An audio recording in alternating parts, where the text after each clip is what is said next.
నిర్వచనం అందరికీ ప్రభువైన యేసుక్రీస్తు ప్రత్యేకమైన నామములో వందనాలు.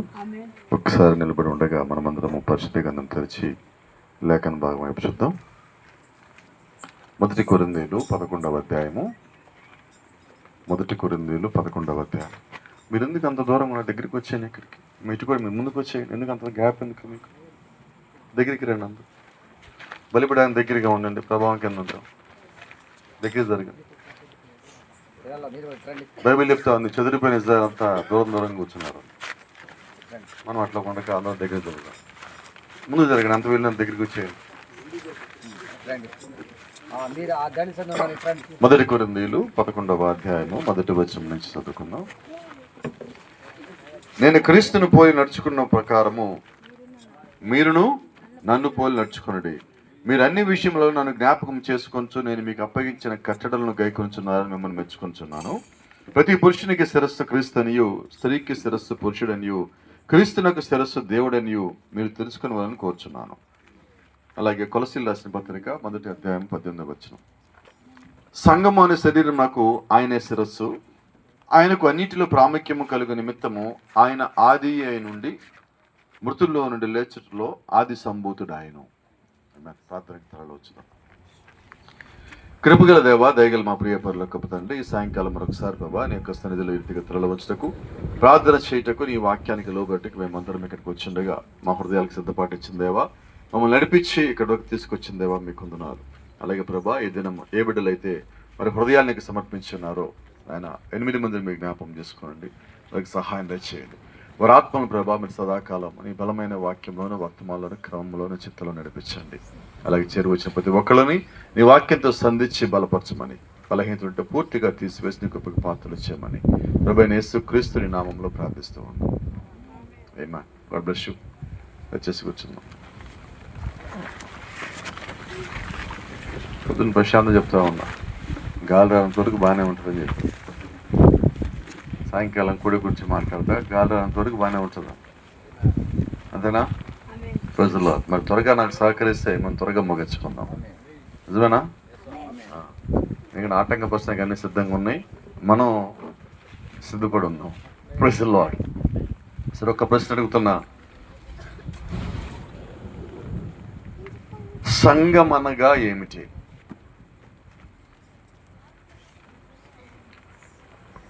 సంఘం అనగా ఏమిటి? ఒక్క మాటలో చెప్పాలంటే క్రీస్తు యొక్క శరీరము, బాడీ ఆఫ్ క్రైస్ట్, క్రీస్తు యొక్క శరీరము. ఈరోజు మనం అందరం ఇక్కడ చేరిన వాళ్ళం అందరం ఏమై ఉన్నామంటే, వాక్య ప్రకారంగా నీవు జీవిస్తూ ఉన్నట్లయితే నువ్వు క్రీస్తు యొక్క సంఘమై ఉన్నావు. నువ్వు చర్చిలోకి వచ్చిపోయే వ్యక్తిగా ఉంటే నువ్వు ఎన్నడూ క్రీస్తు యొక్క సంఘం అవ్వవు, క్రీస్తు యొక్క శరీరం అవ్వవు. చర్చికి వచ్చిపోయే వాళ్ళు వేరు. గతంలో మీకు చెప్తా ఉంటా, సంఘానికి మనకు కూడా తెలుసు, సైదాపులో కూడా మనం చూసాం, స్వస్థత కోసం వచ్చి స్వస్థపడ్డాక వెళ్ళిపోయిన వాళ్ళు ఉన్నారు లేరా? మీరు బంధువులు ఉండొచ్చు, స్నేహితులు ఉండొచ్చు, తెలిసి ఉండొచ్చు, ఎవరైనా కానీ నాకు ఒకటే. అయితే మీకు జ్ఞాపకం చేస్తాను, వాళ్ళు స్వస్థత కోసం వచ్చారు, వెళ్ళిపోయారు. ఎక్కడ వాళ్ళకి ఎలాగంటే దేవుని యొక్క సంఘం అంటే వాళ్ళ దృష్టిలో ఒక హాస్పిటల్ లాంటిది. మనం కూడా బాగోకపోతే హాస్పిటల్కి పోతాం, చూపించుకుంటాం, తగ్గిపోయిన తర్వాత మళ్ళీ హాస్పిటల్కి పోతామా? అలాగే సంఘానికి కేవలం స్వస్థతల కోసం వచ్చి వెళ్ళే వాళ్ళని ఏమంటారు తెలుసా? పేషెంట్లు అంటారు. విశ్వాసులు అంటే ఆ తర్వాత కూడా వచ్చేవాళ్ళు విశ్వాసులు.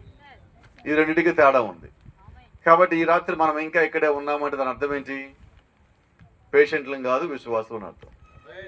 అయితే నిజమైన విశ్వాసి ఎలా ఉంటాడంటే, ఇదిగో ఇక్కడ నేను సంఘంలో స్వస్థపడ్డాను కాబట్టి ఇంక సంఘానికి రావాలి, ఇంకా నాకు తప్పదు అనుకునేవాడు విశ్వాసి కాదు. క్రీస్తు యొక్క శరీరంగా నువ్వు ఎప్పుడు మారి ఉన్నావని గ్రహిస్తావో అప్పుడు నీవు సంఘ సభ్యుడిగా ఉండలేవు. అంతేనా? ఇప్పుడు మన శరీరంలోని అవయవములు ఉన్నాయి, అలాగే నువ్వు క్రీస్తు అనే శరీరంలో కూడా నువ్వు ఒక అవయవమై ఉన్నప్పుడు నువ్వు పని చేయకుండా ఎలా ఉండగలవు? సంఘంలో పని చేయకుండా నువ్వు ఎలా ఉండగలవు? ఖచ్చితంగా ఉండలేవు. కాబట్టి క్రీస్తు యొక్క శరీరం అంటే అర్థం ఏంటంటే, ఈ కాల ప్రవక్త చెప్పినట్టుగా ఆయన శక్తి లేని సంఘమును వివాహము చేసుకోడు. అంటే ఎవరు వివాహం చేసుకుంటాడు? అంటే ఆయన శిరస్సు ఎంత శక్తి కలిగి ఉన్నదో ఆయన శరీరం అంతే శక్తి కలిగి ఉంటుంది. శిరస్సు వాక్యం అయ్యింటే ఆయన శరీరం కూడా వాక్యం అయి ఉండాలి. శిరస్సు శక్తి కలిగినదైతే శరీరం అంతా శక్తి కలిగి ఉంటుంది. మరి శిరస్సు అద్భుతములు ఆశ్చర్యములు చేస్తే శరీరం కూడా అదే పని చేయాలి. ఎందుకంటే శరీరము ఎవరిని వెంబడించాలి అంటే శిరస్సునే వెంబడించాలి, ఇంకో దానికి వెంబడించడానికి అవకాశమే లేదు. అలా ఈరోజు నిజమైన దేవుని సంఘము ఎవరిని వెంబడించాలంటే దేవుని యొక్క వాక్యాన్ని వెంబడించాలి. వాక్యము కాక మరేదైనా వెంబడిస్తే మనల్ని ఎన్నడూ సంఘం అని పిలవరు. కాబట్టి మళ్ళా మీకు జ్ఞాపకం చేస్తున్నా, ఇప్పుడు మనం దేవుని యొక్క సంఘముగా ఉన్నాము అంటే అర్థము వాక్యము కింద ఉంటేనే, అంతేనా? చాలా మంది చెప్తా ఉంటారు, ఆ పాస్టర్ గారు మా పాస్టర్ గారు, ఈ పాస్టర్ గారు మా పాస్టర్ గారు, ఆ పాస్టర్ గారు ఈ పాస్టర్ గారు. ఒక మాట చెప్తాను, నీ శరీరము ఎక్కడ ఉందంటే నీ శిరస్సు కింద ఉన్నది, అంతేనా? నిజమా కాదా?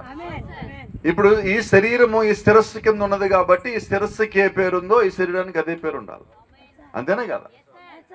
ఇలా మాట్లాడుకుందాం, శరీరం ఒక చోట శిరస్సు ఒక చోట ఉంది, ఇప్పుడేమనాలి చెప్పండి? అంటే మనం వాక్యానుసారంగా లేకపోతే దేవుడు సంఘము కాలేము, అంతేనా? కొద్దిమందిని చెప్పడం చూస్తే ఇలా చెప్పటం, ఒక చనిపోయిన ఒక వ్యక్తిని ఒక సేవకుడు ఒక నిద్రిస్తే బతుకున్నాడు ఎవడు నాకు పాస్టర్ కదా, చనిపోయాడు నాకు పాస్టర్ అంటున్నాడు. ఇప్పుడు నువ్వు ఏ సంఘంలో ఉన్నావంటున్నావు? వినపడలేదు. ఇంకా నువ్వు మానవుడిని ఒక సేవకుడిగా అనుకుంటూ బతుకుతున్నావంటే నీవు తిరిగి జన్మించావా అంటున్నా. వాక్యము నీ శిరస్సు అయి ఉన్నది. బైబిల్ చెప్పటారా, లేవి యాజక్రమంలో మనుషులు మారుతా ఉంటారు, అయితే దేవుడు మారడు, వాక్యము మారదు. నేను వర్తమానంలోకి వచ్చానంటే అర్థం ఏంటంటే మానవ నాయకత్వం కింద నుంచి దాటి దేవుని నాయకత్వంలోకి వచ్చానని. లేవి యాజక క్రమంలో నుంచి మెల్కిసెదెకు యాజక క్రమంలోకి వచ్చానని. ఆయన మనకన్నా ముందుగా నిరంతరము యాజక క్రమం జరిగించే నిమిత్తము మరణము లేని యాజక క్రమంలోకి ఆయన వచ్చాడు. ఇప్పుడు మనకి ఆయన అటువంటి వాక్యం ఇచ్చాడు. ఆ వాక్యం నేడు నీకు నాకు శిరస్సు అయి ఉన్నది. కాబట్టి దేవుని యొక్క రాజ్యానికి మనం వెళ్ళాలంటే దేవుని ఏర్పరిచిన క్రమంలో నడిచేదే దేవుని యొక్క నిజమైన సంఘమై ఉన్నది. ఈరోజు నేను దేవుని సంఘము వర్తమాన సంఘము వధువు సంఘము అని చెప్పుకునే దాంట్లో ఉన్నంత ఆసక్తి జీవించే దాంట్లో మనకు ఉండదంటే చాలా తక్కువ. ఒకటే ప్రశ్న అడుగుతున్నాడు ప్రవక్త, ఒక చిన్న ప్రశ్న. సజీవ దేవుని యొక్క నిజ సంఘం యొక్క 5 ఖచ్చితమైన గుర్తింపులు మాట్లాడతా, సంఘం అనగా ఏమిటి?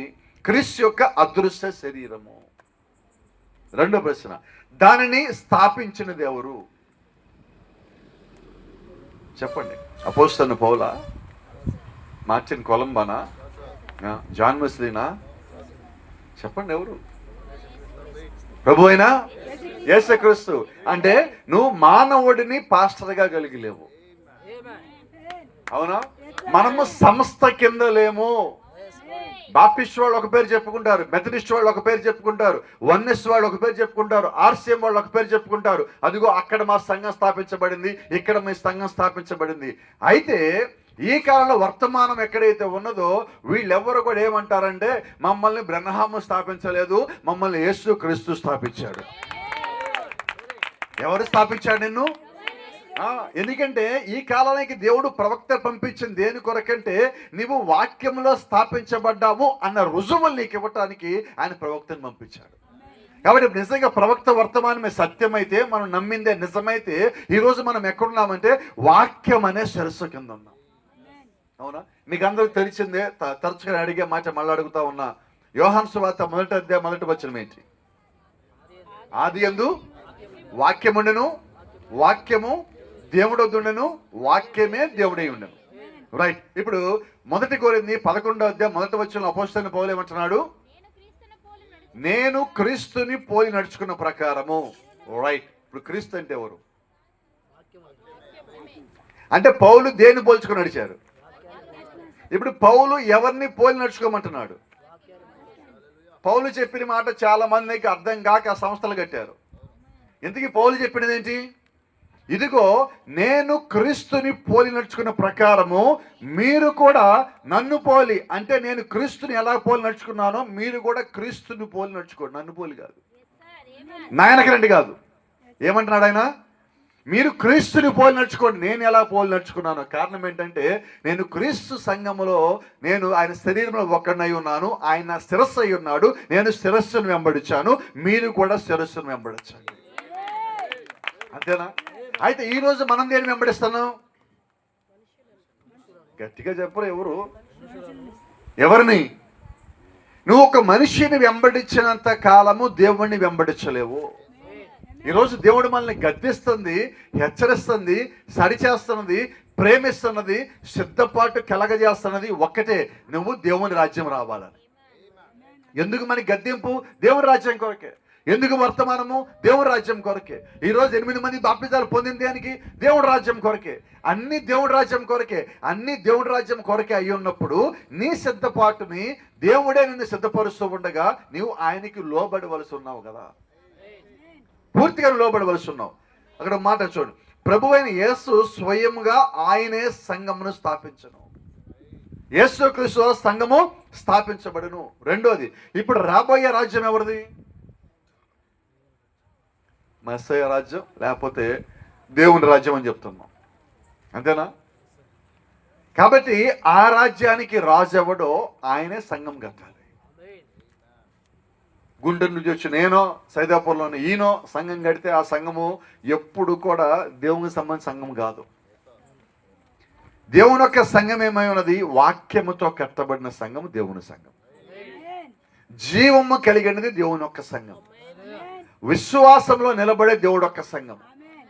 ఈరోజు మనందరి విశ్వాసం నిజంగా పరిపూర్ణమైన దేవుని యొక్క వాక్యం మీద ఉంటే నేనంటాను, మొట్టమొదటిగా మన లోపల దేవుడు యొక్క వాక్య క్రమం ఉండాలి, దేవుడు యొక్క వర్తమాన క్రమం ఉండాలి, ఆయన యొక్క జీవం ఉండాలి, ఆయన యొక్క శక్తి, ఆత్మ మన లోపల ఉండాలి.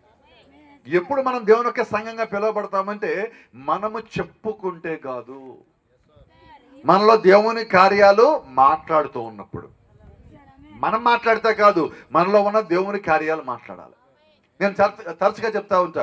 ఒకరోజు యేసుక్రీస్తు లాగా అన్నాడు, తన శిష్యులు 70 మంది వెళ్ళిపోయాడు ప్రత్యక్షత గురించి మాట్లాడినప్పుడు, బయలుపాడ గురించి మాట్లాడినప్పుడు. మిగతా శిష్యులు పక్కనే ఉంటే వాళ్ళతో ఇలాగ అన్నాడు, మీరు మాత్రం ఎందుకు ఉన్నారు, మీరు కూడా వెళ్ళిపోండి అన్నారు. అప్పుడు వాళ్ళు ఒక మాట అన్నారు, జ్ఞాపకం ఉందా మీకు? నిత్యరాజ్యపు మాటలు నీ చుట్టూ ఉండగా మేము ఎక్కడికి పోతాము? అవునా? అంటే యేసుక్రీస్తు చుట్టూ ఏమున్నాయి? నిత్య జీవము, నిత్య రాజ్యము, నిత్య జీవానికి తీసుకుపోయే మాటలు ఉన్నాయి. కోపం రాదుగా? కోపం వస్తుందా రాదా? మరి మనలో ఏ ఇద్దరైనా కానీ కలిస్తే మాట్లాడుకునే మాటలో నిత్య జీవం ఉన్నదా? చెప్పరే.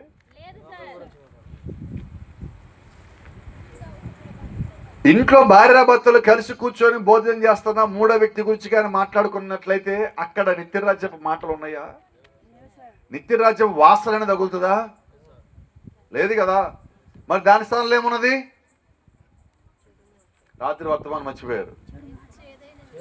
చేదు వేర్లు. చేదు వేర్లు ఉండగా దేవుని రాజ్యానికి వెళ్ళటం అవుతుందా? అవ్వదు. నిత్య జీవపు మాటలు నీవు కలిగి ఉన్నప్పుడే దేవుని యొక్క రాజ్యానికి నువ్వు వెళ్ళగలుగుతావు. మరి ఇంకెప్పుడు అసాధ్యమే. కాబట్టి ఈరోజు దేవుని యొక్క వాక్యం మళ్ళా మనల్ని గద్దించినా, మళ్ళా మనల్ని హెచ్చరించినా, సరిచేసినా, చేసే పనల్లా చెప్పేదల్లా ఒక్కటే, నిన్ను నీవు సరి చేసుకోవటానికి దేవుడికి అప్పగించుకోవాలి. ఎవరిని ఎవరు సరి చేసుకోవడానికి? అయితే మనకు ఒక ఆలోచన ఉంటుంది. ఏ ఆలోచన అంటే, నన్ను నేను సరి చేసుకోవటం తప్ప అన్ని చేస్తా నేను. అంతేనా? ఎవరికైనా సలహా ఇస్తా, ఎవరికైనా సమాధానం చెప్తా, ఎవరినైనా కానీ ప్రశ్నిస్తా, నేను మాత్రమో చెప్పరేంటమ్మా? కొత్త పదాలు చెప్తున్నానా? సైదాపురం లేని పదాలు చెప్తున్నానేమన్నా? చెప్పండి. రాత్రి చెప్పుకునేట్టుగా మన కంట్లో దూలము, పక్కనోడి కంట్లో నలుసు. కానీ మనకి ఆ నలుసు మన దూలం కన్నా పెద్దగా కనబడుతుంది. ఎందుకంటే ఆ నలుసుకే భూతద్దం ఉంటుంది, మన కంట్లో దానికి ఏ అద్దాలు ఉండవు. కాబట్టి ఇప్పుడు నేను సరిచేయబడతానా? అలాగ నేను ఆలోచన చేసినంత కాలం సరిచేయబడలేను. అయితే దేవుడు ఏం ఆలోచిస్తున్నాడంటే, ముందు నేను సరిచేయబడాలి, ఆ తర్వాత నేను వాళ్ళకి చెప్పటం కాదు, కానీ వాళ్ళు నన్ను చూసి సరిచేయబడాలి. వాళ్ళు నన్ను చూసినప్పుడు సరిచేయబడాలా. ఈరోజు దేవుడు మన నుంచి ఆశిస్తున్నది అది. ఆయన అపోస్తలుని మొదటిగా మార్చాడు, ఆ తర్వాత అపోస్తలుని చూసి మిగతా వాళ్ళు మారేలాగా ఆయన చేశాడు. బైబిల్ చెప్పట్లేదా? ఆయన ఎన్నుకున్నప్పుడు మన నీతిమంతులము కాదు, ఆయన ఎన్నుకున్న వారిని నీతిమంతులుగా చేసను. నీతిమంతులు ఎన్నుకోలేదు, ఎన్నుకున్న వారిని నీతిమంతులుగా చేశాడు. ఆ తర్వాత ఆయనే వారిని మహిమపరుచుకున్నాడు. వారిలో ఉన్న అపవిత్రత మొత్తం ఆయన తీసివేశాడు. అంటే నువ్వు ఏ స్థితిలో ఉన్నావో ఆ స్థానంలో ఉన్నావో ఉన్న పళంగా దేవుడి పిలవగా నువ్వు ఆయన దగ్గరికి వచ్చినట్లయితే నీలో ఉన్న బలహీనత తీసివేసి దేవుడు నిన్ను వాడుకోగలడు. అయితే ఈరోజు దేవుడి దగ్గర రావటానికి మనం సిద్ధంగా ఉన్నాం, కానీ మనలో ఉన్నవి తీసివేసుకోవడానికి సిద్ధంగా లేము. అంతేనా? దీనికి ఒక మాట చెప్పాలా? రాత్రి చెప్పినట్టుగా ఇంకోటి చెప్తాను అనుకోండి, మీకు త్వరగా అర్థం కావాలి కదా. ఎందుకంటే మీకే అర్థమవుతాయి, ప్రపంచంలో ఏ దేశం వాళ్ళకు కూడా అర్థం కాదు, మీకే అర్థమవుతాయి. ఎవరికి అర్థం కాదండి ఇప్పుడు చెప్పేది మీకు. రాత్రి చెప్పింది మొక్కపోవడం ఎవరికి అర్థమవుతుంది? ఎవరికి అర్థమవుతుంది ప్రపంచంలో? ఇక్కడికి అర్థం అవ్వాలా. అంటుగట్టడం గురించి ఒకటి చెప్తాను మీకు. మన ఊరు దేనికి ఫేమస్? ఇందాక అలా వెళ్తా ఉంటే మధ్యాహ్నం అనుకుంటా బాప్టిజం అయిపోయాక అలాగ వెళ్తా ఉంటే గోడౌన్లు అన్నీ కనిపిస్తున్నాయి. ఏ ఊరు అది? చెన్నూరా? చెన్నూరు. చూసా, అన్నీ అలవాటు అయిపోయింది నాకు. గుంటూరులో పేర్లు గుర్తుండట్లే, ఎక్కడైనా గుర్తుంటున్నాయి. అప్పుడప్పుడు నిద్రలో కలవరేస్తా, తిప్పారపాటు తిప్పిరెడ్డిపల్లి. అలా వెళ్తా ఉంటే ఎడం చేతి పక్కన అన్ని గోడౌన్లు కనిపిస్తున్నాయి. ఇవన్నీ నిమ్మకాయల గోడౌన్లే కదా. ఆ నిమ్మకాయల గోడౌన్లే ప్రశాంత్, నిమ్మకాయలు. నాకు ఆయన మరి ఇక్కడ టూర్ గైడ్ నిమ్మకాయల గోడౌన్లే అన్నాడు. ఆహా, ఆలోచన చేసుకున్నా, ఈ సాయంత్రానికి నాకు ఇది సరిపోతుందిలే వర్తమానం చెప్పుకోవటానికి. ఎందుకు? ఎక్కడ నేను నిమ్మకాయల కోసం గోడౌన్లు కట్టడం ఇన్ని దేశాలు తిరిగి ఎక్కడ చూడాల. ఇదిగో ఇక మీ దేశంలో చూసి సైదాపురం దేశంలో. ఎందుకంటే అంటే ఒక ప్రత్యేకం, ఇది తప్పుగా అనుకోదు, తక్కువగా అనుకోదు, ఒక ప్రత్యేకం. అందుకని ప్రత్యేకం వచ్చి మీకు చెప్తాను నేను. ఇక్కడ నేనేమన్నానంటే, ఈ నిమ్మ చెట్టు కొమ్మకి మీరు ఇంకేదన్నా తీసుకొచ్చి అంటుగట్టారనుకుందాం. ఆరెంజ్ ఇక్కడ ఏమంటాం? కమలాలు తెలుసు అనుకుంటా. కమలాలు అయితే తెలుసుగా. ఇప్పుడు నిమ్మ చెట్టుకి నేను కమలాలు తీసుకొచ్చి అంటుగట్టాను, కింద నీళ్లు పోస్తున్నాను నేను. ఇప్పుడు అంటుగట్టని ఈ కమలా కొమ్మ ఏ కాయలు కాస్తుంది? నిమ్మకాయ, కమలాల?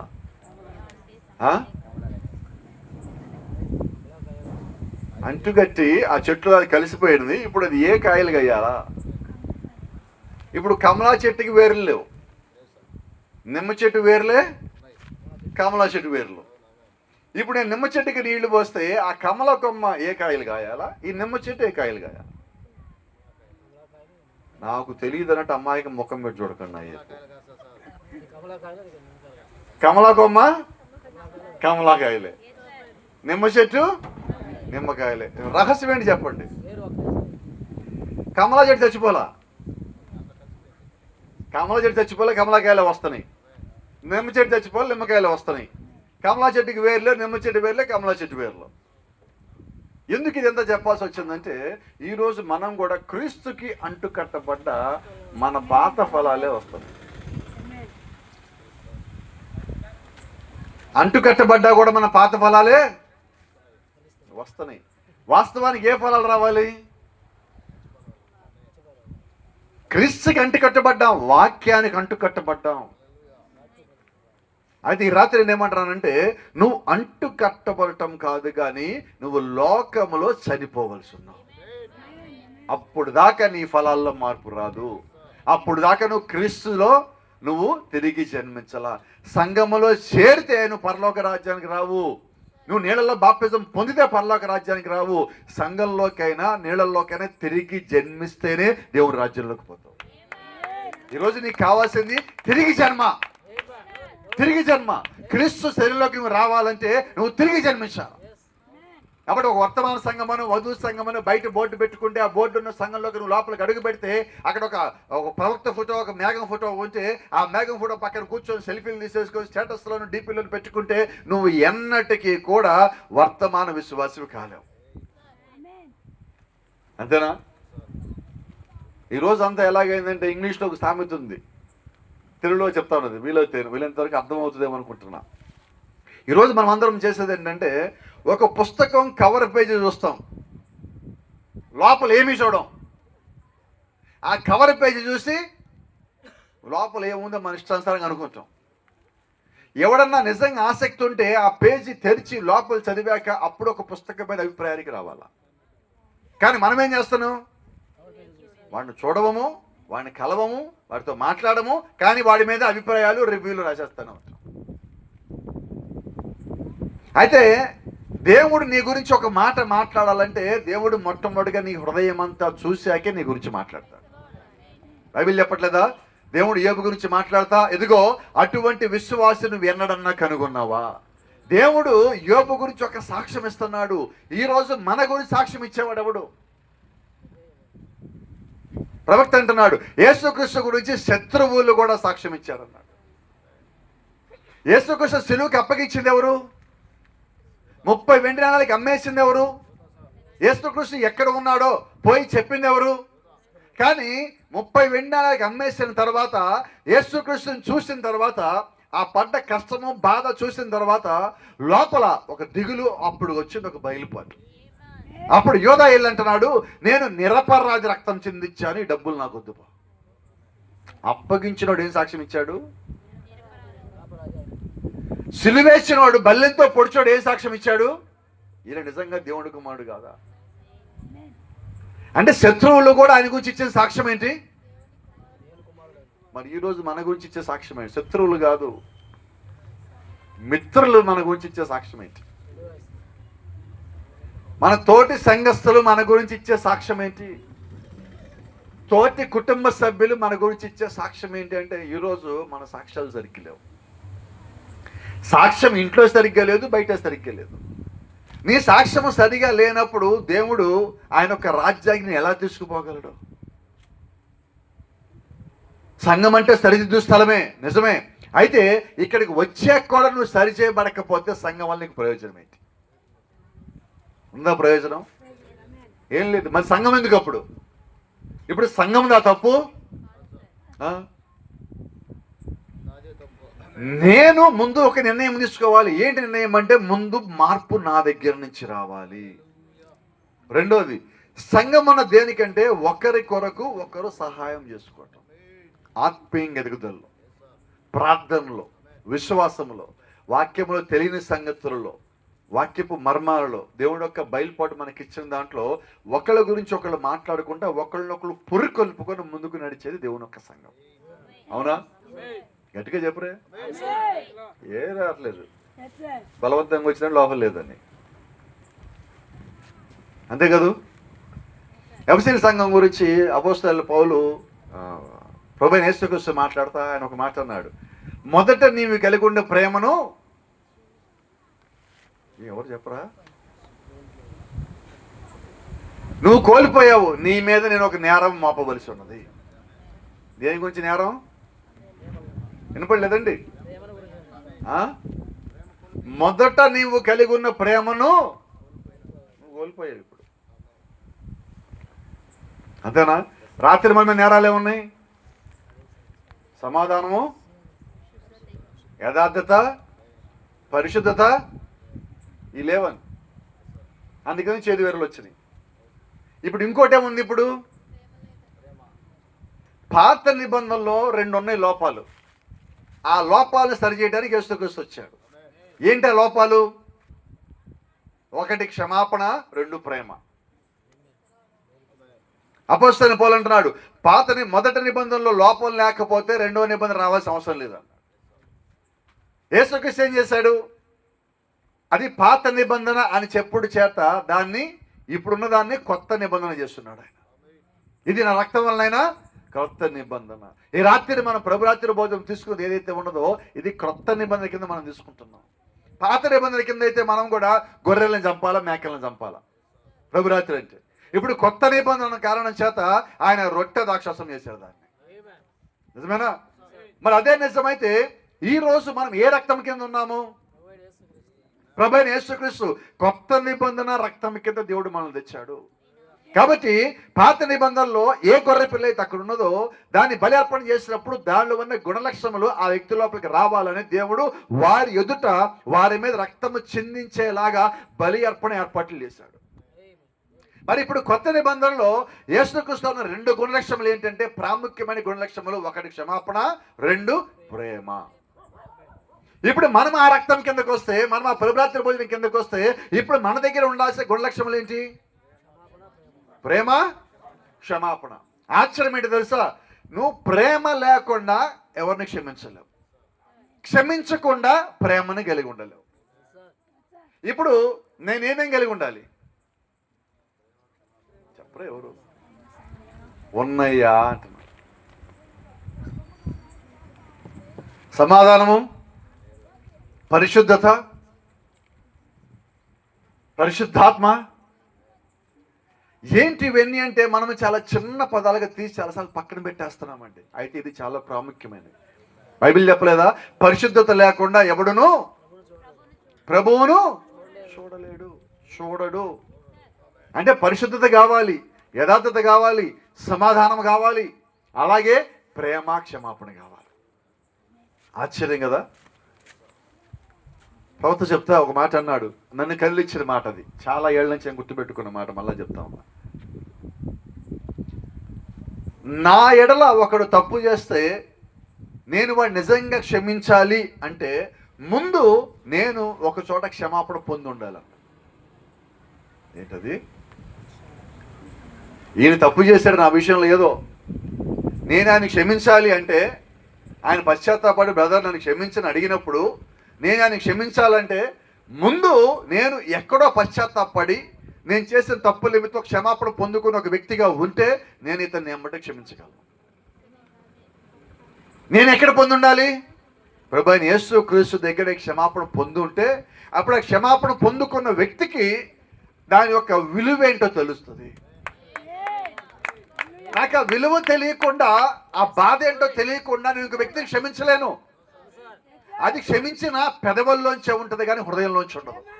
కాబట్టి నేను నా హృదయం అంతటితో దేవుడి దగ్గర క్షమాపణ పొందుకుంటే అప్పుడు నా దగ్గరికి వచ్చి ఎవరైనా బాధపడతా ఉన్నప్పుడు ఆ బాధలో నేను నా బాధను చూస్తాను. కాబట్టి నేను పొందుకునే క్షమాపణ యొక్క విలువేంటో నాకు తెలుసు. కాబట్టి నేను వెంటనే క్షమించడానికి సిద్ధపడి ఉంటాను. అదండి దీనికి మనకు అర్థం కాని ఒకటి ఉన్నది. మనకు అర్థం కాకపోయినా అందరికి నోటికి వచ్చింది. పరలోక ప్రార్థన ఒకటి ఉంటుంది, అవునా? అది ఎప్పుడు చేస్తాం? నిజంగా మనం రాత్రి పూట పడుకునే ముందు మంచం మీద కూర్చొని పరుపు మీద మోకాళ్ళు వేసి అప్పుడు ఏం చెప్తాం? పరలోకమందున్న మా తండ్రి. చెప్పండి అమ్మా, మర్చిపోయారు అది కూడా. చెప్పండి ఇంకా చెప్పండి, త్వరగా చెప్పండి. నాకు కావాల్సిన మాట ఏదో వస్తే అక్కడ దాకా అవుదాం. అనుగ్రహించండి.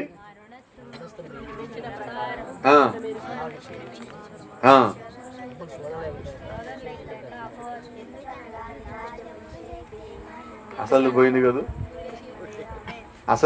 కదా, ఇది కదా విషయం. అంటే మా ఎడల అపరాధము చేసిన వారిని మేము క్షమించున్న ప్రకారము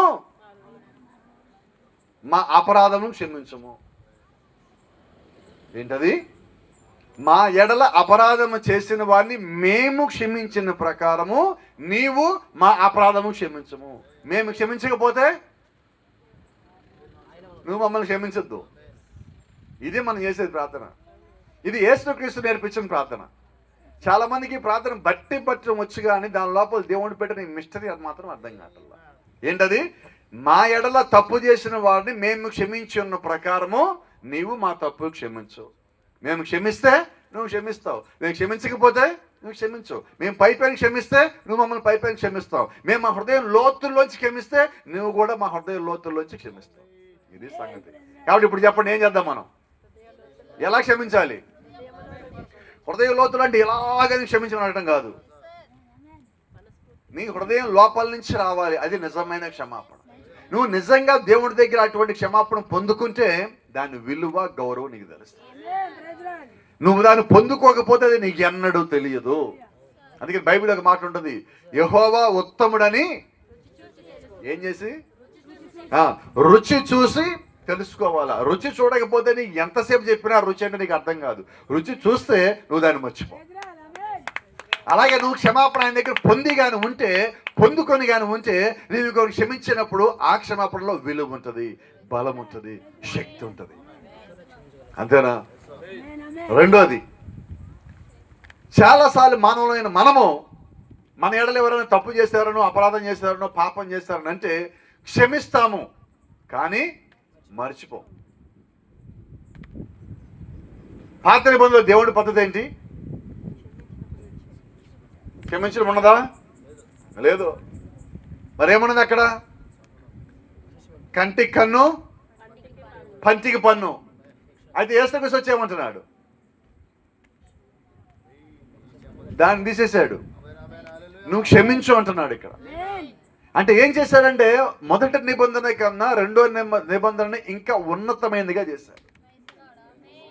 రెండోది, మొదటి నిబంధన మొత్తము రాతికి సంబంధించింది అయితే రెండో నిబంధన మొత్తం హృదయానికి సంబంధించింది.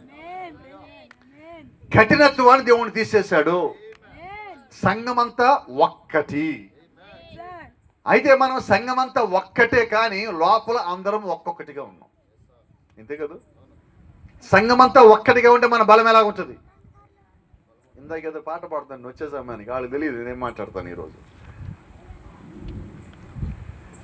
ఒకడు 1000 మందిని, ఇద్దరు 10,000 మందిని పరిగెత్తిస్తాను బైబిల్ చెప్తుంది. ఒకడైతే ఎంతమంది పరిగెత్తిస్తాడు? ఇద్దరైతే ఏం బలమైన అంత పెరిగింది? వినపడలా? సరే ఇలా మాట్లాడుకుందాం. 2 కాదు, 3 కాదు, 11 ఊళ్ళు సైదాపురం అంటే. సైదాపురం సంఘం అంటే 11 ఊళ్ళు, 11 గ్రామాలు. 11 గ్రామాల ప్రజలు కానీ కలిసి ఉంటే మరి ఎంతమంది పరిగెత్తించాలా? 11 గ్రామాలు కలిసిన సంఘాన్ని ఇద్దరు పట్టుకొని చేతులు పట్టుకొని పైకి లేపాల్సి వస్తుంది. అవునా కదా? అది పట్టుకోవాలా, లేపాలా, కాదంటల్లా. సమయం, సందర్భం ఉంది దానికి. సంఘమును లేపటం కాదండి, సంఘ పరిచయని పైకి లేపాలి. అంతేనా? ఇప్పుడు నిజంగా మనమందరము దేవుల్లో ఉన్నవారం అయితే మనం చేయాల్సిన మొదటి పని ఏంటి? రాదు కదా పదాలు బయటికి.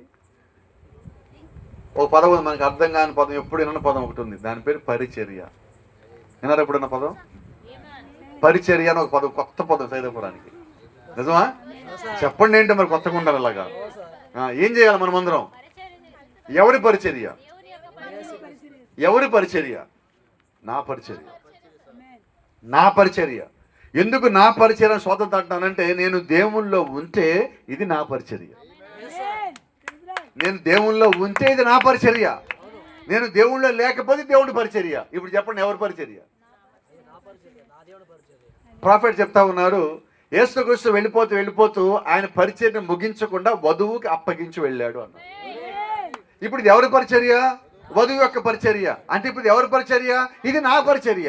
ఎందుకని ఇది నా పరిచర్య అంటే, నేను వధువునై ఉన్నాను, నేను క్రీస్తులో ఉన్నాను, నేను ఆయన శరీరంలో ఉన్నాడు, ఆయన నా శిరస్సు అయి ఉన్నాడు. ఆ శిరస్సు వచ్చేదాకా నేను నా పరిచర్య చేస్తానే ఉంటాను. ఆ శిరస్సుని కలిసేదాకా నేను నా పరిచర్య చేస్తానే ఉంటాను. నా శిరస్సు నేను కలవటానికి నేను పరిచర్య చేస్తానే ఉంటాను. రాకడ కొరకు సిద్ధపడటం అంటే పరిచర్య చేయటం అండి. అయితే పరిచర్య చేసే ముందు మన జీవితాలు సువార్తకి తగినట్టుగా ఉన్నాయా? సువార్తకి తగినట్టుగా ఉన్నాయా? మన హృదయాలు సువార్తకి తగినట్టుగా ఉన్నాయా? జీవితాలు సువార్తకి తగినట్టుగా ఉన్నాయా? మన ఆలోచనలు సువార్తకి తగినట్టుగా ఉన్నాయా? మనం చేసే పనులు సువార్తకి తగినట్టుగా ఉన్నాయా? మనం చేసే సువార్త విధానము ఆ దేవుడు యొక్క సువార్తకి తగినట్టుగా ఉన్నదా? పరిశీలన చేసుకొని చేయాలి. పరిశీలన చేసుకొని.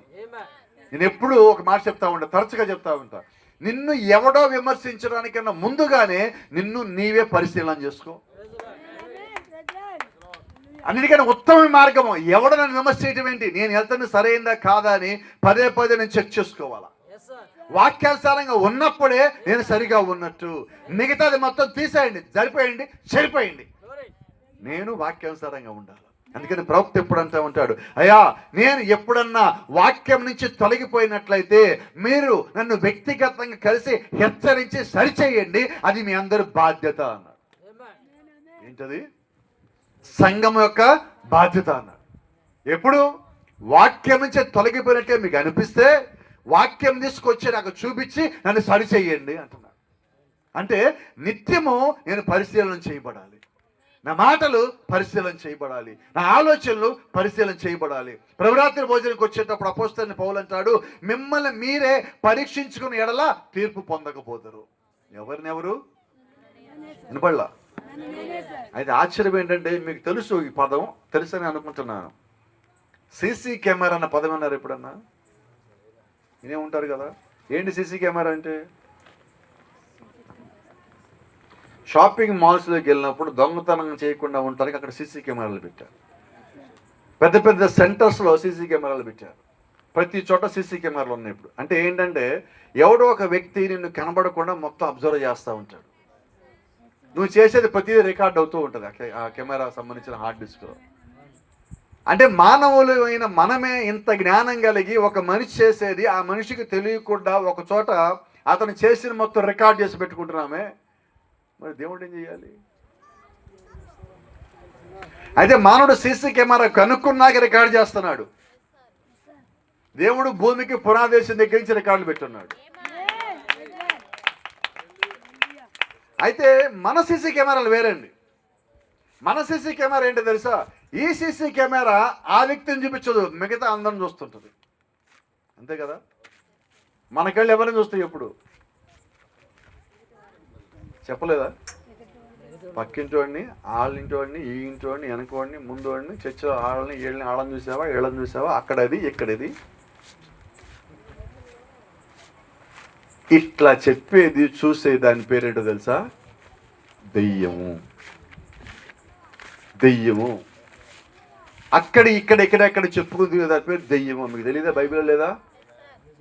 దేవుడి దగ్గరికి వచ్చినప్పుడు లూసిఫర్ పైకి వచ్చిన తర్వాత దేవుడు ఒక మాట అడుగుతానికి లూసిఫర్ దగ్గరికి వెళ్ళినప్పుడు, నువ్వు భూమి మీద అటు ఇటు తిరుగుతున్నావు కదా అన్నాడు.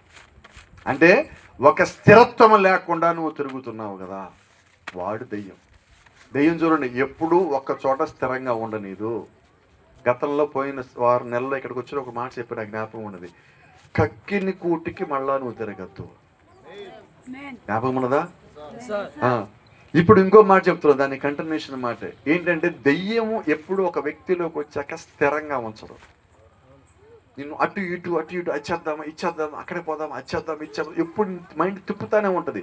నిన్ను ఒక చోట విశ్వాసంగా కుదురుగా ఉండలేదు. ప్రార్థన చేసే వ్యక్తి ఏం చేస్తాడు తెలుసా? త్వరగా అటు ఇటు తిరగడు. ఎందుకని? ఇతను మానవుని నమ్ముకోలే, దేవుణ్ణి నమ్ముకున్నాడు. ఇతడు మానవ సాంగత్యానికన్నా దేవుడి సాంగత్యాన్ని ఇష్టపడతాడు. ఈరోజు మనకు అందరికి ఒక బలహీనత వచ్చింది. ఏం బలహీనత అంటే, ఏ ఎండకి ఆ గొడుగని ఒక సామెత ఉన్నది. ఏంటంటే అది, ఏ ఎండకి ఆ గొడుగని ఒక సామెత ఉన్నది. అయితే నేను అంటున్నాను, ఎండకి గొడుగులు పట్టుకునే వాళ్ళు, ఆ రకంగా తిరిగే వాళ్ళు వర్తమానంలో జీవించలేరు. ఎందుకంటే వర్తమానంలో నువ్వు దేవుణ్ణి నమ్మాక, వాక్యం నమ్మాక, నిన్ను విమర్శించినా, నిన్ను ఎగతాళి చేసినా, గేలి చేసినా, నిందలేసినా, నీ అడుగులు ముందుకే జరగాలి. నీ విశ్వాసం నువ్వు ముందుకే వెళ్ళాలి. నువ్వు విమర్శ చేయబడతావు, కొట్టబడతావు, తిట్టబడతావు, దూషించబడతావు, నిందలు పాలవుతావు, అయినా నువ్వు ముందుకే వెళ్ళాలి. ఎందుకని? పిలిచిన వాడు దేవుడైతే, నిన్ను పిలిచిన వాడు నమ్మదగిన వాడైతే, నిన్ను పిలిచిన పిలుపుకి తగినట్టుగా నువ్వు జీవిస్తూ ఉన్నట్టయితే, నిన్ను విమర్శించిన నోళ్లే మూతలు పడతాయి. అంతేనా? అయితే నేను ఎలాగ ఉండాలి? మొట్టమొదట యథార్థంగా ఉండాలి. నా యథార్థత నేను కోల్పోవటానికి వీల్లేదు. దేవుని చిత్త ప్రకారంగా నేను ఆయనకి ఎప్పుడు లోబడి ఉండాలి. ఆయన రాజ్యానికి నేను వెళ్ళటానికి ఎప్పుడు ఆయన వెంబడించే వ్యక్తిగానే ఉండాలి. ఎప్పుడైతే అటువంటి జీవితం జీవిస్తూ ఉన్నానో, బైబిల్ చెప్తా ఉన్నది, పాతాళ లోక ద్వారములో కూడా నా ఎదురు నిలబడలేము. కారణము, దేవుడి కట్టిన సంఘము, వాక్యములో కట్టిన సంఘము, దేవుడే స్థాపించిన సంఘము. ఆ సంఘములో నేను వాక్యాన్ని సత్యముగా వెంబడించి తిరిగి జన్మించిన వ్యక్తిగా ఉన్నట్లయితే ఏ అపవాది శక్తి ప్రభావము నన్ను పట్టి బంధించి ఉంచలేదు. అయితే ఈరోజు మన ఆలోచనలన్నీ ఎక్కడ ఉంటున్నాయి? వాక్యం మీద మన ఆలోచన ఎంత ఉంటుంది? విశ్వాసం మీద మన ఆలోచన ఎంత ఉంటుంది? ప్రార్థన మీద మన ఆలోచన ఎంత ఉంటుంది? మనుషుల మీద మన ఆలోచన ఎంత ఉంటుంది? వీటన్నిటిగా చూసుకున్నట్టయితే వీటిలో మొట్టమొదటి స్థానం దేనికి ఇచ్చాం? విశ్వాసానికా, ప్రార్థనకా, యథార్థతకా, నమ్మకానికా? దేనికి ఇచ్చామంటే మొట్టమొదటి మనం ఇచ్చిన విలువ మనిషికి. అందుకని అపోస్తలుడైన పౌలు అంటాడు, నేను క్రీస్తుని పోలి నడుచుకున్న ప్రకారము మీరు కూడా క్రీస్తుని పోలి నడుచుకోండి. నేను పోలి నడుచుకున్నట్టే మీరు కూడా ఆయన పోలి నడుచుకోండి. ఎంత ధైర్యం కావాలి ఈరోజు.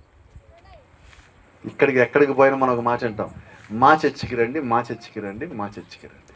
మా చర్చికి కాదు రమ్మని చెప్పాల్సింది, క్రీస్తు దగ్గరికి రండి. మా చర్చిలో నిజమైన దేవుని వాక్యం ముందు ఒకసారి వినండి అని చెప్పే ధైర్యం ఈరోజు మనకు కావాలి. దానికన్నా ముందు ఇంకా గొప్ప ధైర్యం కావాలి.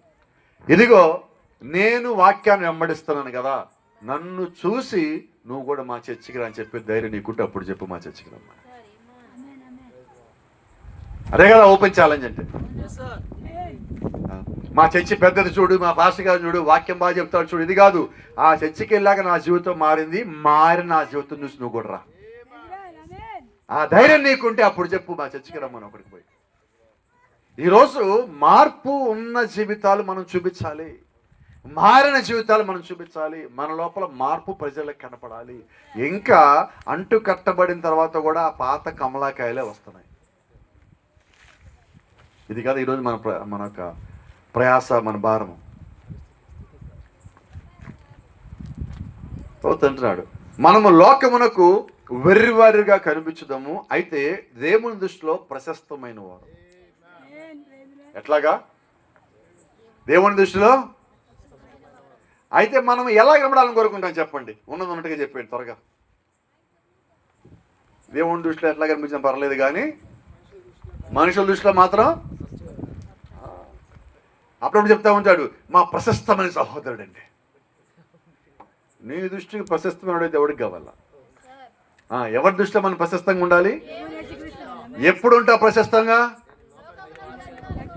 ప్రశస్తమైన వాక్యం నీ లోపల జీవం కలిగి ఉన్నప్పుడు, ప్రశస్తమైన దేవుడు కుమారుడు కుమార్తెగా నువ్వు పిలవబడుతున్నప్పుడు, వాక్యానుసారమైన జీవితము నీలో కనిపిస్తూ ఉన్నప్పుడు, అప్పుడు నువ్వు ధైర్యంగా ఒక మాట చెప్పగలవు. ఏంటో తెలుసా?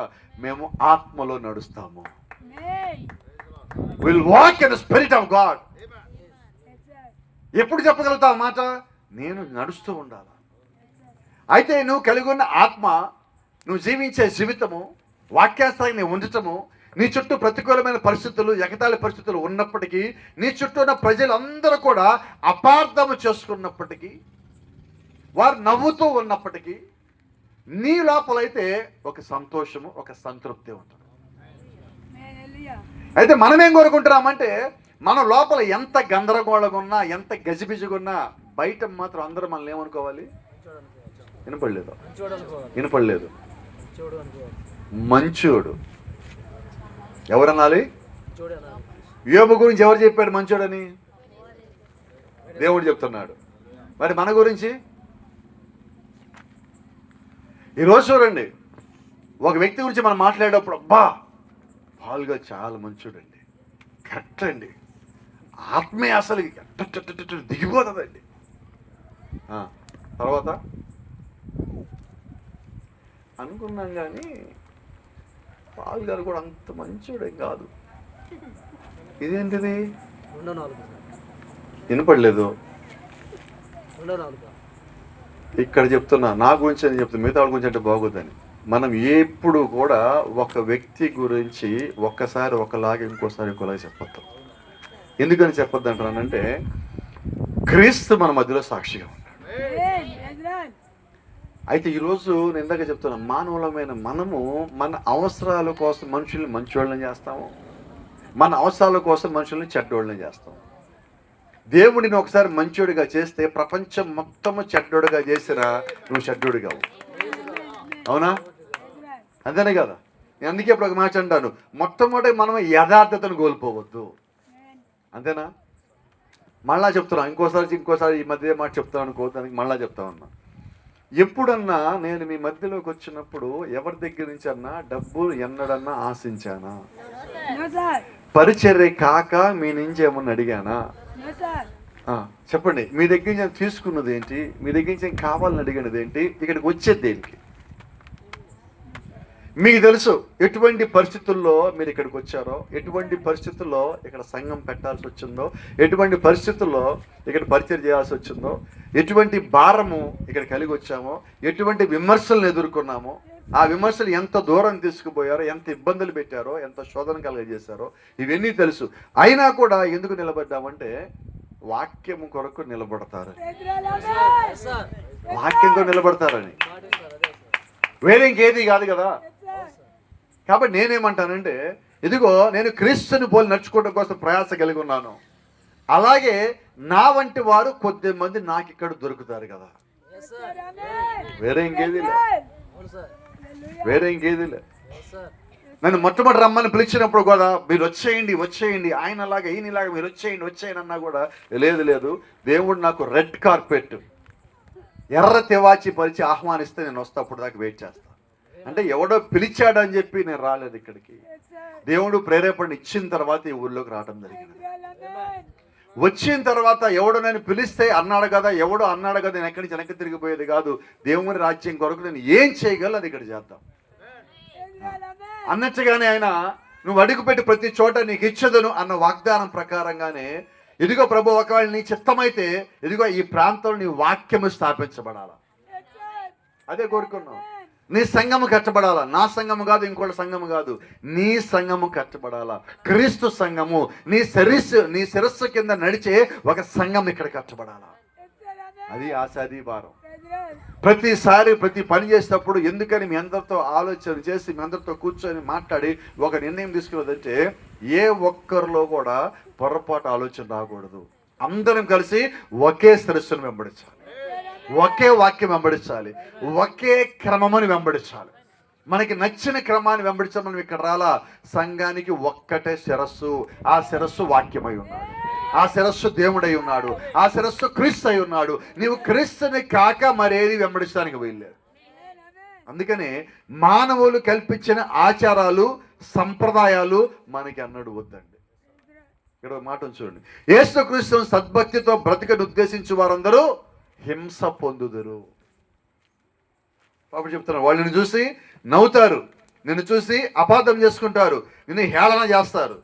వారు మీకు ముందున్న ప్రవక్తలను హింసించిరి, భవనం యొక్క యజమానిని వారు బయల్జెబూబు అని పిలిచారు. మరి నిన్ను అంతకన్నా ఎక్కువ చేస్తారు కదా. వాడు పనేంటి? వాడి కడుపే, వాడు దేవుడు. ఈరోజు నేను అంటున్నా, సేవకులు వారి కడిపే వారి దేవుడు అని దేవుడు చెప్పేశాడు. అయితే విశ్వాసులు ఎన్నడూ కూడా మీ కడిపే మీకు దేవుడు కాదు, వాక్యమే దేవుడై ఉన్నాడు. దేవుడు మనకి ఆ స్థితి ఆ స్థానం ఇచ్చాడండి, దాన్ని ఎన్నడూ పోగొట్టుకోవద్దు. ఆయన శిరస్సు కింద నడిచే భాగ్యం ధన్యత దేవుడు మనకిచ్చాడు, దాన్ని ఎన్నడూ పోగొట్టుకోవద్దు. ప్రవక్త అంటున్నాడు, మీరు ఆత్మయందు నడుచుకొనిచున్నారు, లోక విషయంలోని మీరు విసర్జించి ఉన్నారు. దేవుని యొక్క సత్య సువార్త, యథార్థత, సమాధానము, పరిశుద్ధత నా లోపల ఉంటే, నా లోపల దేవుడి యొక్క ఆత్మ ఉండాలి. నేను ఆత్మ లోపల నడవాలి. నేను ఆత్మ లోపల నడుస్తూ ఉండగా నన్ను ఎంతమంది ప్రజలు విమర్శ చేసినప్పటికీ నా విమర్శల లోపలికి పోనీయద్దు. ఎందుకు?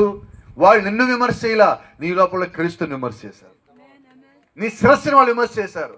నీ శిరస్సును విమర్శ చేసినప్పుడు నువ్వు సమాధానం చెప్పక్కల్లా శిరస్సు సమాధానం చెప్తావు. దానికి ఒక మాట ప్రవక్త చెప్తున్న మాట, అపవాది భూమి మీదకి వచ్చినప్పుడు మానవుని శిరస్సును తీసేసుకున్నది. కాబట్టి ఈరోజు మన శిరస్సు కాదు. నీ లోపలికి రావటానికి అపవాది ఎంచుకున్న మార్గము నీ శిరస్సు.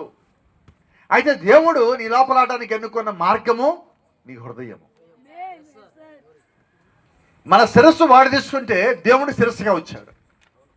అయితే వాడికి తెలియని సంగతి ఏంటంటే, వాడు శిరస్సు అయితే తీసుకున్నాడు కానీ దేవుడు శిరస్సు ఉన్న సంగతి తెలియదు. అలాగే దేవుడిని హృదయం తీసుకున్న సంగతి తెలియదు. శిరస్సు వాడి కంటికి కనిపిస్తున్నది, హృదయం అయితే దేవుడికి కనబడుతుంది. వాడు ఎందుకు నేను పట్టుకోలేకపోతున్నాడంటే నీ హృదయ రహస్యాలు వాడికి తెలియదు. అయితే నీ శిరస్సుకి నీ హృదయ రహస్యాలు తెలుస్తున్నాయి. ఆ శిరస్సే ప్రభు అయిన యేసుక్రీస్తు. ఆయనే వాక్యమై ఉన్న క్రీస్తు. Praise the Lord. చూడండి అంటున్నాడు, ఏ బంధకములు మీకు లేవు. కుమారుడు ఎవరిని స్వతంత్రులుగా చేస్తున్నో వాళ్ళు నిజముగానే స్వతంత్రులు. అది సజీవ దేవుని యొక్క సంఘము, ఆయనే దానిని స్థాపించును. సో ఈ రోజు నువ్వు లోకంలో ఉన్న సంఖ్యల నుంచి, లోకపు సంగతుల నుంచి, లోకపు సాంగత్యముల నుంచి, లోకపు క్రియల నుంచి నువ్వు వేరైనట్లయితే నువ్వు దేవుడి యొక్క ఆత్మలో ఉన్నావు, దేవుడి ద్వారా స్థాపించబడిన సజీవ దేవుని యొక్క సంఘమై ఉన్నావు.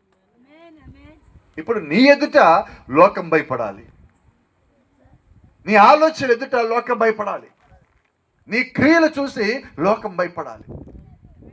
నువ్వు భయపడాలని చెయ్యొద్దు, నిన్ను చూసేది భయపడాలి.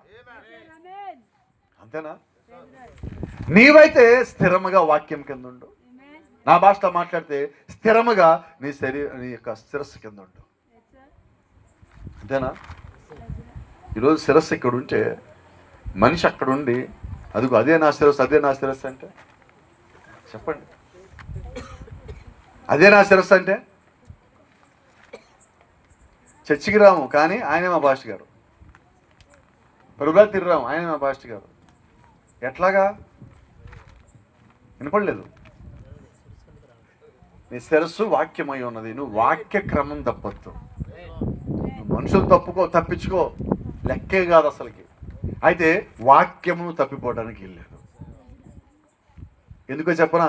సంఘం ఎదుగుతూ ఉన్నప్పుడే అపవాది దూరతాడు, కుటుంబం చక్కగా ఉన్నప్పుడే అపవాది దూరతాడు, వ్యక్తిగతంగా నువ్వు ఆత్మీయంగా ఎదుగుతున్నప్పుడే అపవాది దూరతాడు. వాడు ఎప్పుడు నీ దగ్గరికి వద్దామని ఎత్తికేదేంటో తెలుసా? నిన్ను ఎప్పుడు పడేద్దామని. వాడు పడేసేటప్పుడు మొట్టమొదటి పని ఏంటో చేస్తాడో తెలుసా? ప్రార్థనకి రాకుండా నిన్ను ఆపటం. నువ్వు వాక్యం కింద ఉన్నావంటే, శిరస్సు కింద ఉన్నావంటే ఎన్నడూ ప్రార్థన ఆపేవు, ఎన్నడూ సంఘానికి రావటం మానేవు. కారణం ఏంటి? నువ్వు శిరస్సు కింద ఉన్నావు. నువ్వు శిరస్సును తప్పిపోవు. మనుషులు నువ్వు ఎంతమందిని తప్పిపోతావేమో కానీ దేవుడిని ఎన్నడూ తప్పిపోవు. కాబట్టి ఈరోజు దేవుడు నిన్ను ఎక్కడికి పిలుస్తా ఉన్నాడంటే, అపోస్తలుని పోలినట్టుగా నిన్ను శిరస్సు దగ్గరికి ఆయన పిలుస్తా ఉన్నాడు. ఒకసారి ప్రారంభ మాటలు ఒకసారి చూద్దాం, మళ్ళీ మీకు జ్ఞాపకం చేస్తున్నా. నేను క్రీస్తుని పోలి నడుచుకున్న ప్రకారము మీరు నన్ను పోలి నడుచుకోండి. మీరు అన్ని విషయాలను జ్ఞాపకం చేసుకుంటూ నేను మీకు అప్పగించిన కట్టడలను గైకొనుచున్నారని మిమ్మల్ని నేను మెచ్చుకుందును. ప్రతి పురుషునికి శిరస్సు క్రీస్తునియు, స్త్రీకి శిరస్సు పురుషుడనియు, క్రీస్తునకు శిరస్సు దేవుడనియు మీరు తెలుసుకుని వాళ్ళు కోరుచున్నాను. అలా కొలిసి సంఘం అనే శరీరంనకు ఆయనే శిరస్సు. సంఘానికి అందరికి ఒకటే శిరస్సు. ఆ ఒక్కటే శిరస్సు చెప్పిందే మనం చేయాలి. మీకు వేరేది అమ్మడొచ్చద్దు. ఇలా మాట్లాడుకుందాం, మీకు అర్థమయ్యేది చెప్తా ఉన్నా. ఇప్పుడెప్పుడు ఈయన ఎలీషా గారితో మాట్లాడుతుంటే, ఇంతకుముందు నేను తాపీ పని చేసేది. ఈయన అన్నాడు, ఈ మధ్య తాపీ పని చేయట్లేదు పాస్టర్ గారు అన్న. మేస్త్రి కదా అప్పుడు, చేయట్లేదు అన్న. మరి ఏం చేస్తున్నావు అని అడిగాను. అప్పుడు ఆయన ఏం చెప్పారంటే, మేమంతా ఒక టీమ్గా కలిసి ఎక్కడికి పోతున్నాం అన్నారు? మొక్క పొరవడానికి పోతా ఉన్నాం. ఎక్కడికి పోయినా మొక్క దగ్గరికే పోతుంది ఈరోజు.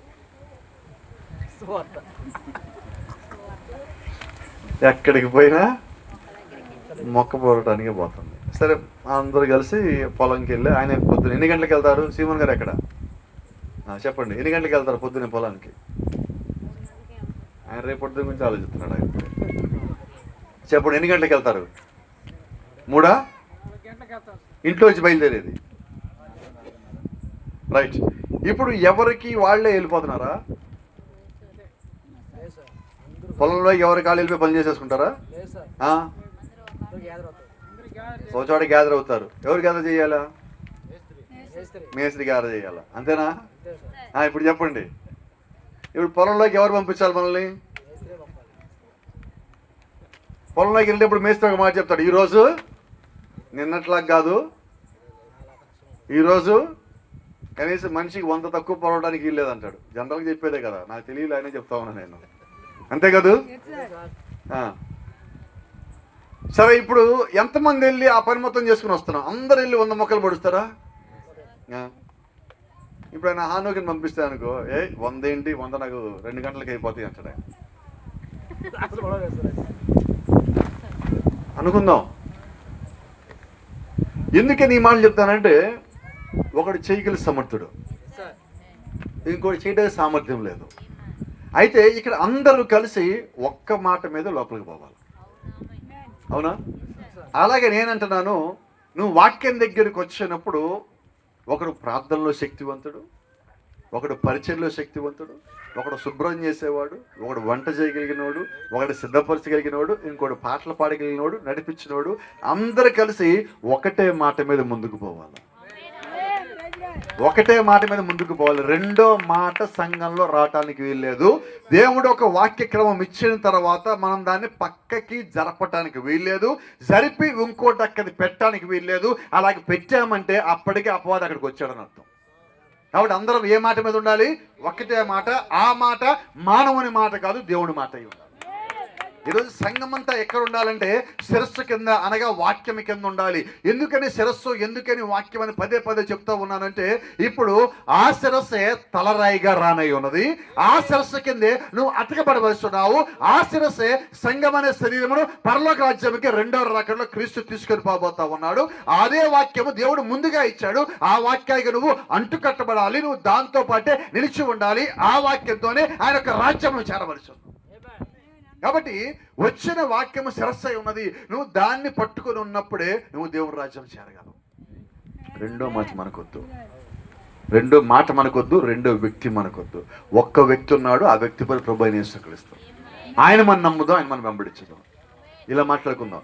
రెబెకా దగ్గరికి వాళ్ళ ఇంటికి వచ్చినప్పుడు ఎలియాజరు ఆడికి వచ్చి ప్రార్థన చేసినప్పుడు బావి దగ్గరికి వచ్చి ఎలియాజు ఒంటికి నీళ్లు పోసిన, ఎలియాజు దగ్గర ఉన్న ఒంటికి రెబెకా నీళ్లు పోసిందని ఉన్నది. అదే ప్రవక్త అంటున్నాడు, రెబెకా ఏ ఒంటికి నీళ్లు పోసినదో ఆ ఒంటికి పోయింది అన్నాడు ఇస్సాకుని కలవటానికి. ఈరోజు నేను చెప్తా ఉన్నా, ప్రవక్త అన్నాడు అక్కడ యానిమల్ బీస్ట్ అంటే శక్తి అన్నాడు. శక్తి, ఒంటిని అక్కడ శక్తితో ఆయన పోల్చాడు. నేను ఈరోజు ఏమంటున్నానంటే, ఈరోజు మనకి అన్నిటికన్నా ఎక్కువ శక్తి కలిగినది వాక్యమే. ఇప్పుడు ఏ వాక్యం అయితే నీ దగ్గరికి వచ్చినదో, నువ్వు ఏ వాక్యంకైతే నువ్వు సహకరిస్తూ ఉన్నావో అదే వాక్యం నేను పరలోక రాజ్యం మోసుకుపోవాలి. కాబట్టి రెబెకా తెలియక ఒంటికి నీళ్లు పోసినది దేవుడి దగ్గర ఇస్సాకు దగ్గర తీసుకొని పోయింది అదే వంట. అయితే ఈరోజు నీ దగ్గరికి వచ్చిన వాక్యం ఏంటో తెలిసి, దాని విలువేంటో తెలిసి, అది ఈ కాల వర్తమానం అని తెలిసి, ఈ గడి కొరకు దేవుడిచ్చిన బయలుపాటు అని తెలిసి, దేవుడిచ్చిన మర్మం అని తెలిసి నువ్వు దాన్ని చేర్చుకున్నట్లయితే అదే వాక్యము, అదే వర్తమానము, అదే మర్మము నిన్ను నిత్యరాజ్యం తీసుకుని పోతుంది. అవునా? ఇప్పుడు చెప్పండి, మనకి 2 నాలుకలు 2 తలలు ఉన్నాయా? వినపడలేదండి? గట్టిగా చెప్తాం. ఒక మాట చెప్తాను, నాకు అవునో కదా చెప్పండి. పాముకి 4 ఎన్ని ఉంటాయి? వినపడలేదండి? ఎందుకు 2 ఉన్నాయి? ఫస్ట్ ఒకటే మాట్లాడేది, ఒకటే ఉన్నప్పుడు మాట్లాడేది. ఏదైనా తోటలో మాట్లాడింది సర్పం. అయితే అప్పుడు దాకా ఒకలాగా ఉండి వాక్యాన్ని ఇంకోలాగా చేసి చూపించిన కారణం చేత దేవుడు ఏం చేశాడు, దాన్ని 4ని చీరేసి 2 చేశాడు. మాటలు అర్థమవుతున్నాయా?